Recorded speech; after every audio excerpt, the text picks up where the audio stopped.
Иако температурите се далеку над нулата, сезоната на зимската сообраќајна опрема за 5 дена станува задолжителна.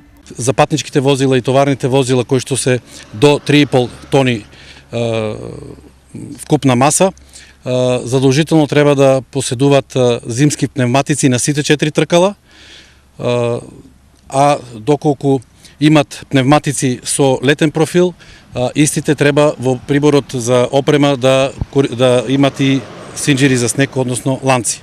Задолжителното повеќето од возачите веќе го исполниле. Спремавме гумисти име нови, мотор спреман, менење кијиши, филтери, улје, спреман е се цакам пакам. Провери антифриз, течно со брисачите исто, гумистави, ланци имам, спремен сум. Дали работат светлата, брисачите секако, зимски гуми нормално ќе ставиме сега. Оние кои тоа не го направиле навреме, по 15 ноември немарноста може да ги чини скапо. Глобите за неносење на зимската опрема во тој временски период, односно од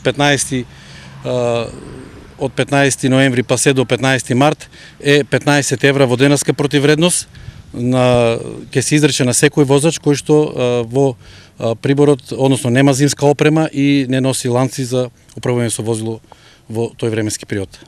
Од друга страна, сега е време за да се подготват автомобилите за зима. Проверете го степенот на мрзнење на течноста, за да знаете дали и колку антифриз треба да додадете.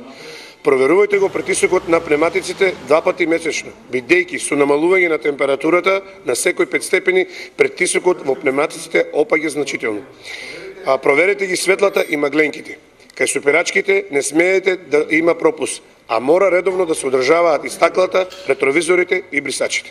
Зимските услови се вистински предизвик како за автомобилите, така и за нивните возачи. За проблемите да се избегнат, клучот на успехот лежи во подготовките. Личната безбедност, како и онаа на патниците и другите учесници во сообраќајот, нема цена.